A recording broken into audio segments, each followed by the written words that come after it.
बिस्मिल्लाहिर्रहमानिर्रहीम अस्सलाम वालेकुम वरहमतुल्लाहि वबरकातुहू। सर स्टडी कर रहे हैं पावर को हम। यूनिट नंबर हमारे पास ये 5 है और यूनिट 5 जो हमारे पास है उसका जो नेम है हमारे पास वर्क एनर्जी एंड पावर था। ठीक है, तो आज का जो टॉपिक है हमारे पास वो पावर है। ये आप पढ़ चुके हैं पहले भी। किसी बॉक्स को अगर फोर्स लगाएं तो वो डिस्प्लेसमेंट कवर्ट करेगा। तो ये जो डिस्प्लेसमेंट है उसको मैंने एस कह दिया समझने के लिए, और जो फोर्स अप्लाइड की थी वो एफ थी। दोनों की डायरेक्शन सेम है, एस कंसीडर समझ लीजिए यहाँ पे। तो यहाँ पे जो पावर की डेफिनेशन दे रहा है उसको वर्क से ही हम पावर बना रहे हैं। वैसे हम जानते हैं मैट्रिक में पावर जो था वो हमारे पास power is equal to voltage into current होता है हमारे पास, लेकिन हम उसको स्टडी नहीं कर रहे इस वक्त। हम वर्क की टर्म्स से चेक करना चाहते हैं। तो कोई बॉक्स है, कोई ऑब्जेक्ट है, इस पर अगर फोर्स लगाएं और वो डिस्प्लेसमेंट करे, जो फोर्स अप्लाई किए वो दोनों आपस में इन डायरेक्शन हो सकती हैं।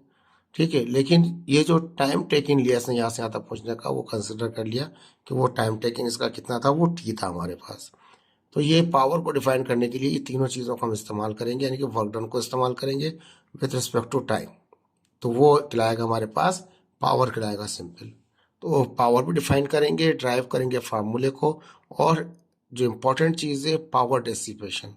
पावर को जो डेसिपेट होता है, ज़ाया होता है पावर, वो किस तरह से हो सकता है। मैकेनिकल टर्म में किस तरह से होगा, इलेक्ट्रिकल टर्म में किस तरीके से होगा। कितना rate of transfer of energy from one form to the another form per unit time. कहता है जो एनर्जी का ट्रांसफर रेट है एक जगह से दूसरी जगह पे, एक एनर्जी एक जगह से दूसरी जगह ट्रांसफर हो जाए किसी पर यूनिट टाइम में, उसे हम कहते हैं वो उसका पावर है। दूसरे अल्फाज में जो हमारा चैप्टर है, चैप्टर में क्या है, वर्क डन पर यूनिट टाइम। जो भी वर्क हुआ है, किसी भी ऑब्जेक्ट ने जो भी काम किया है उसको डिवाइड कर दो उसके टाइम से, वो कहलाता है पावर। तो power is equal to work upon time. दोनों ही डेफिनेशन है हमारे पास। कंसिडर कर लिया एक ऑब्जेक्ट है, व्हेन अप्लाइड फोर्स एफ है हमारे पास ऑन ऑब्जेक्ट मूव करता है, डिस्प्लेसमेंट एस होती है। Now work has been done, तो कहता है जब कोई फोर्स लगाए वो डिस्प्लेसमेंट का वर्ड हो तो हम कहते हैं उसने कुछ ना कुछ काम किया है हमारे पास इन टाइम टी। इसके अंदर वो टाइम टी के अंदर। तो according to definition of power क्या होगा, power is equal to work upon time.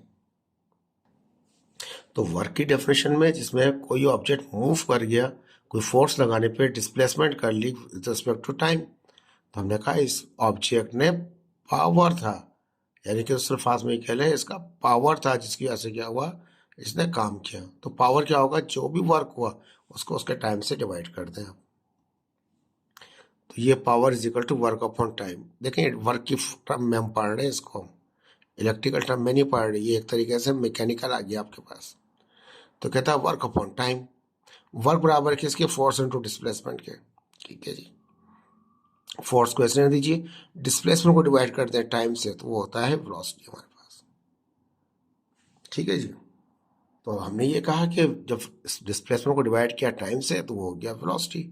तो ये एक नई टर्म बन गई फोर्स और वेलोसिटी की। तो डॉट प्रोडक्ट है तो क्या आएगा हमारे पास, कॉस थीटा आ जाएगा। ठीक है जी, तो ये समझाने के लिए बताया गया है आपको कि ऑब्जेक्ट है हमारे पास, अगर उस ऑब्जेक्ट को मूव करा देते हैं हम एक जगह से दूसरी जगह पे, और कोई डिस्प्लेसमेंट कवर्ट करे, कोई अप्लाइड फोर्स हो, कुछ टाइम हो, तो उसका जो पावर होगा, उस ऑब्जेक्ट ने जो काम किया है किसी पावर की वजह से, क्या वो पावर क्या होगा, force into velocity into cos theta. Equation 1 जो है वो एक डॉट प्रोडक्ट है, तो वो क्या होगा, वो एक स्केलर क्वांटिटी हो गई। पावर क्या हो गया, ये स्केलर क्वांटिटी है किसकी, फोर्स और वेलोसिटी की। यूनिट क्या बनेगा इसका, तो अब यूनिट जो है बुक ने दिखाया है तो वो याद रखिए, वो वाट ही दिखाया है जो पावर का इलेक्ट्रिकल यूनिट होता है हमारे पास। तो unit of power in SI system is what. ठीक है, अभी वाट को आगे जाके चैप्टर्स आएंगे आपके इलेक्ट्रिकल के, तो उसमें पढ़ाएंगे हम आपको। एंड इस डायमेंशन इज, तो डायमेंशन क्या हो गई, अरे बात है फोर्स है, F is equal to M में हो जाएगा। तो वो एम में भी आ जाएगा, वेलोसिटी क्या मीटर पर सेकंड होगा, तो क्या बन जाएगा एम एल स्क्वायर टी पर सेकंड, यानी कि माइनस का टी हो जाएगा। ये तो हो गया सिंपल डायमेंशन हो गई, ये वाट हो गया, क्योंकि वो पावर को हमने as a electrical power unit, वो ये पावर का यूनिट वाट ही होता है जो इलेक्ट्रिकल से मिलता है। लेकिन ये तो ऐसा ही सिस्टम में हो गया है, एफपीएस सिस्टम में फुट पाउंड सेकंड में क्या होता है, वो हॉर्स पावर होता है, एचपी कहा जाता है। अब ये इंपॉर्टेंट क्वेश्चन है आपके एमसीक्यूज की वजह से कि 1 एचपी 1 हॉर्स पावर कितने वाट बराबर रखता है? तो 1 हॉर्स पावर में होते हैं 746 वाट। अगर ये 1 हॉर्स पावर है तो हाफ हॉर्स पावर कितना होगा? डिवाइड बाय 2 कर दें, इसको डिवाइड बाय 2 कर दें, 373 वाट हो जाएंगे। तो 1 हॉर्स पावर हो गया 746, हाफ हॉर्स पावर हो गया आधा कर दिया, उसको डिवाइड बाय 2 कर दिया। तो एसआई सिस्टम में जो पावर का यूनिट है वो वाट है, लेकिन फुट यानी ब्रिटिश सिस्टम में या एफपीएस सिस्टम में कितना है वो हॉर्स पावर कहा जाता है। तो हॉर्स पावर जो है वो 746 वाट का होता है, इसको आपको याद रखना है। देखिए अब जो इंपॉर्टेंट चीज है इसकी वो है पावर डेसिपेशन। वहां लिखा होता है पावर डेसिपेशन, मैंने ऑब्लिक करके एनर्जी डेसिपेशन भी कर दिया था ताकि ये आपको समझ में आ जाए। अब देखिए दो सिनेरियोज हैं यहाँ पे, एक तो मैकेनिकल का और एक इलेक्ट्रिकल का। पहले मैकेनिकल समझाएंगे, जिस तरह बुक में तरतीब दे रखी है उसी तरतीब से हम मैकेनिकल बाद में इलेक्ट्रिकल समझाएंगे। अब यहाँ पे देख लीजिए आप, ये क्या है? रोटेशन डायरेक्शन है, रोटेट कर रहा है, घूम रहा है, ठीक है जी। वेल्डिंग टूल है हमारे पास, ये वेल्डिंग टूल है, पूरा ये वेल्डिंग टूल है और ये घूम रहा है उसके अंदर। हीट जनरेटिव लेयर जो सरफेस है, दोनों की सरफेस में वहाँ पे हीट जनरेट हो गई है। तो हीट क्या है? बाद में ये येलो कलर में नजर आ रहा है आपको, जो यहाँ से निकल के बाहर जा रही है। जब भी आप वेल्डिंग देख रहे होते हैं वहां पे दो ऑब्जेक्ट आपस में फ्रिक्शन पैदा कर रहे होते हैं, रगड़ खा रहे होते हैं। आवाज तो एक चैटिंग साउंड आ रहा होता है वहां पे, लेकिन क्या है कि वो रगड़ खा रहे होते हैं, रॉड जो होती है रगड़ खा रही होती है। नतीजा क्या होता है? इतना हाई करंट होता है कि वो मेल्ट हो जाती है हमारे पास। तो मेल्ट होने के बाद पावर डेसिपेट जाया हो जाता है। ये थोड़ा सा वेल्डिंग एक अलग टॉपिक है, अभी हम उसमें जाना नहीं चाह रहे।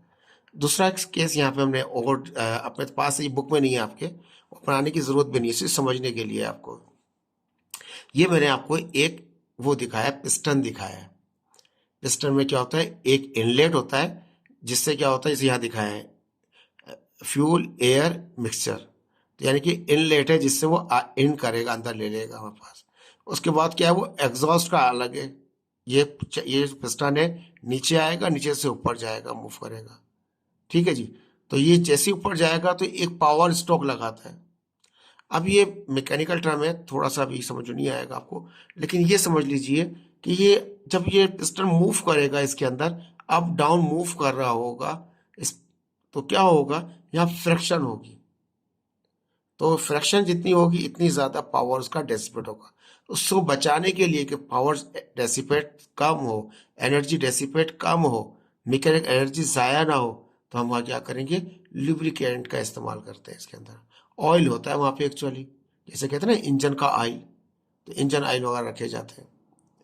ये इंशाल्लाह आगे जाके जब आएंगे आपके पास कभी पढ़ाना पड़ा तो इंशाल्लाह पढ़ाएंगे आपको ये चीज़। लेकिन फिलहाल ये कि अभी समझ लीजिए वो स्ट्रोक कैसे लगता है, एक स्ट्रोक कैसे लगा, डबल स्ट्रोक कैसे लगा, या सिंगल पिस्टन कितना है, 4 पिस्टन कितने हैं, 8 पिस्टन कितना है, 16 पिस्टन कितने हैं। तो ये एक अलग तरीका कार है, ठीक है, समझाने के लिए बताया आपको। कहता है व्हेन टू सरफेस आर रब टूगेदर, जैसे कि दो सरफेस है, एक रॉड थी और एक मेटल था जिसपे रगड़, जिसको हम वेल्ड करना चाह रहे थे। तो व्हेन टू सरफेस आर रब टूगेदर, दोनों को रब्ड किया in opposite direction, opposite direction में, एक इस तरफ से और एक इस तरफ से, अपोजिट हो बिल्कुल। तो वर्क हैज बीन डन, जाहिर बात है वर्क तो हो जाता है हमारे पास, अगेंस्ट द फ्रैक्शनल फोर्स, क्योंकि अपोजिट डायरेक्शन के अंदर है, रब भी कर रहे हैं, तो कौन से वर्क डन होगा? अगेंस्ट इसके फ्रैक्शनल फोर्स के। अगर फ्रैक्शन फोर्स इस तरफ है तो वर्क इस तरफ है, अगर फ्रैक्शन फोर्स इस तरफ है तो वर्क इस तरफ, दोनों को अगेंस्ट है। ऑफ टू सरफेस, दोनों सरफेस पे, ठीक है, दो सरफेस तो अपोजिटली रब किए जा रहे हैं, लेकिन जो इस डायरेक्शन में फ्रैक्शन फोर्स है उसके अपोजिट डायरेक्शन में वर्क होगा आपका, ये याद रखिएगा आप। Energy is dissipated in the form of heat, तो जब भी वो रगड़ खाएंगे तो एनर्जी क्या है? वो एकदम से हीट की फॉर्म में जाया होगी। This heat energy is transfer from the contact surface to the surrounding, जो कॉन्टेक्ट सरफेस था उस पर तो होगी, उसको तो मेल्ट करेगी, लेकिन उससे भी बाहर जाना शुरू कर देगी। कहता है नोट, अब हम क्या कहते हैं? Note, to reduce the dissipated energy to surrounding, अगर हम चाहते हैं कि वो बाहर ना जाए सराउंडिंग में, यूजिंग द लुब्रिकेंट। तो वहाँ पे हम क्या करते हैं, लुब्रिकेंट, ये जो नोट वाली बात है ये इसके लिए नहीं है, वो इसके लिए मैंने दिखाई है। तो लुब्रिकेंट को इस्तेमाल करते हैं टू रिड्यूस द फ्रिक्शन, कि उनमें जो फ्रिक्शन हो रही है जिसकी वजह से उसकी हीट एनर्जी बाहर जाए और रगड़ खाए, वेयर टेयर इफेक्ट ज़्यादा ना हो जाए, तो क्या करेंगे हम वहाँ पे लुब्रिकेशन इस्तेमाल करेंगे, लुब्रिकेंट इस्तेमाल करेंगे between the moving part of the machine, machine के मूविंग पार्ट के अंदर। ये मैकेनिकल था। ये बुक में ये कोई भी डायग्राम नहीं दिखाई है, आप दिखाएंगे नहीं, सिर्फ समझने के लिए। जो ये टर्म इस्तेमाल कर रहे हैं लुब्रिकेंट की, जिसके जरिए फ्रिक्शन को कम किया जाता है, तो वजह ये होती है वो पिस्टन वगैरह आते हैं आपके, इंजन वगैरह आता है आपका, ठीक है। और सरफेस रब्ड वाली थी, वो उसकी एग्जाम्पल मैंने आपको यहाँ पे समझा दी सिर्फ। होपफुल कि आपको ये समझ में आ रहा होगा, ठीक है। अब इसके पास आ गया है इलेक्ट्रिकल, इन इलेक्ट्रिकल सिस्टम, ठीक है। मैकेनिकल तो आपने पढ़ लिया, अब इलेक्ट्रिकल में क्या है, कहता है when electric current is passing through the material, जब भी करंट पास हो किसी मटेरियल में से, फिर बल्ब दिखाया है, एक सेल दिखा दिया, तो यहाँ टंगस्टन का फिलामेंट का बना होता है हमारे पास मेटल। ये फिलामेंट जो होता है, जब एनर्जी हीट जाती है, पावर डिसिपेट हो जाता है और ग्लो करता है एकदम से वो। वैन इलेक्ट्रिक करंट, अब उसके अंदर मरकरी है तो मरकरी की वजह से वो क्या आ जाएगा, व्हाइट कलर आ जाएगा, अगर सोडियम है तो ऑरेंज कलर आ जाएगा, तो मुख्तलिफ कलर आ जाते हैं उसके अंदर। When electric current is passing through the material, कहता है जब मटेरियल में से आप इलेक्ट्रिक करंट को पास करते हैं तो क्या होता है, in such a manner that all electrical current energy is not useful, जितना करंट पास किया सारा का सारा इस्तेमाल तो नहीं होता, but some of them are lost, कुछ उसका क्या हिस्सा होता है वो ज़ाया हो जाता है in the form of heat, heat की फॉर्म में ज़ाया हो जाता है, and transfer to the surrounding, और अपने इर्द गिर्द निकल जाता है। To reduce the dissipated heat to the surrounding using the insulating material, to reduce the transfer of the heat to the surrounding. Electric kettle वगैरह होती है, उसमें क्या प्लास्टिक इस्तेमाल की जाती है हमारे पास, इंसुलेटिंग मटेरियल इस्तेमाल किया जाता है ताकि हीट उसमें से बाहर ना जाए निकल के, ठीक है। तो वो अलग एक एप्लीकेशन हो गई, ये एक अलग बात हो गई। पहले हिस्से की बात, ये दो एप्लीकेशन नजर आ जाएंगी। जब भी करंट पास करेंगे तो वो क्या होगा, हीट एनर्जी बाहर की तरफ निकलेगी। ये आपका इलेक्ट्रिक हीटर आ गए, हीटर के अंदर भी अगर सप्लाई देंगे तो करंट पास होगा, ये रॉड हॉटेड हो जाएंगी और एक इर्द गिर्द में रेडिएशन निकल रही होंगी आपके पास, ठीक है जी। अब इसके बाद इम्प्लाइंस थे कौन कौन सी है हमारे पास है इलेक्ट्रिकल की, मैकेनिकल का नहीं दिया उन्होंने बुक ने, इलेक्ट्रिकल का दिया हुआ। और यूजफुल एनर्जी कौन सी है और वेस्टेड एनर्जी कौन सी है। देखिए इलेक्ट्रिक कैटल जो है हमारे पास, energy that heat the water, electrical kettle में क्या करते हैं, पानी को गर्म करते हैं। तो क्या होता है, करंट गुजरता है, एनर्जी डेसिपेट होती है और पानी गर्म हो जाता है आपका। कवरिंग इस तरह से बनाते हैं ताकि सराउंडिंग में नहीं जाए, अंदर ही उसको फिलामेंट अंदर ही गर्म कर दे पानी को, जो पानी के अंदर है, ठीक है जी। वेस्टर्न एनर्जी क्या है, internal thermal energy heating the kettle, kettle को गर्म करती है। Infrared radiation transfer to the surrounding, जो इंफ्रारेड होती है वो साइड में निकल जाती है। कैमरा लगाएंगे आप तो उसमें नजर आ जाएंगे आपको। हेयर ड्रायर क्या करता है, तो internal thermal energy heating the air, अंदर जो हेयर ड्रायर में क्या होता है, वहां भी क्वाइलिंग वगैरह होती है, जैसे हीटअप होता है वो करंट गुजरता है, वो हीटअप हो जाती है क्वाइल आपकी, फौरन क्या होता है वहां पे हीटिंग एयर जो जो होती है उसको, हीट एयर जो अंदर की होती है उसको गर्म करती है। फैन लगा हुआ होता है, फैन आके ब्लो करके उसको वो आगे देता है। तो kinetic energy of the fan that blow the air, kinetic energy जो फैन की वो उसको आगे मूव करा के बाहर निकाल देती है। सराउंडिंग कहता है sound radiation, internal thermal energy heating the hair dryer, infrared radiation transfer to the surrounding, वहाँ भी इंफ्रारेड एनर्जी ट्रांसफर हो रही थी सराउंडिंग में, यहाँ पर भी इंफ्रारेड एनर्जी ट्रांसफर हो रही है सराउंडिंग में। लाइट बल्ब जैसे आपने देखा है घरों में लगे हुए होते हैं, तो लाइट रोडों पे स्ट्रीट लाइट्स भी लगे होते हैं, तो light radiation give out the hot filament, वो मैंने आपको दिखा दिया किस तरह से उसमें से निकलता है। अगर मरकरी होगा तो व्हाइट कलर होगा, अगर सोडियम होगा तो ऑरेंज कलर आ जाएगा आपके पास। Infrared radiation transfer to the sound, तीनों केसेस में आप देख लें इंफ्रारेड रेडिएशन है जो ट्रांसफर हो रही है किसमें, सराउंडिंग में। टीवी कहता है light radiation that allow the image to be seen, light की रेडिएशन है जो अलाउ करती है इमेज को हमें नजर आ जाए। कहता है sound radiation that allow the audio to be heard, sound radiation क्या करती है, वो ऑडियो का काम करती है। और लाइट रेडिएशन क्या करती है, इमेज व्यू कराती है हमारे पास। इंटरनल थर्मल जिसको कहते हैं energy heating the TV set, TV set को उसको उसकी जो पिक्चर ट्यूब होती है उसको वो हीटअप कर रहा होता है। टीवी की बात कर रहे हैं, एलसीडी एलईडी की बात नहीं कर रहे हैं। Infrared radiation transfer to the, चारों केसेस में देख लें इंफ्रारेड रेडिएशन बाहर निकल रही होती हैं। देखिए आज का लेक्चर था, छोटा सा था, तबीयत सही नहीं थी, लेकिन फिर भी मैंने आपके लिए अपलोड कर दिया, बना दिया। काइंडली इसको लाइक भी कीजिए और शेयर भी कीजिए। Thank you so much. अल्लाह हाफिज़।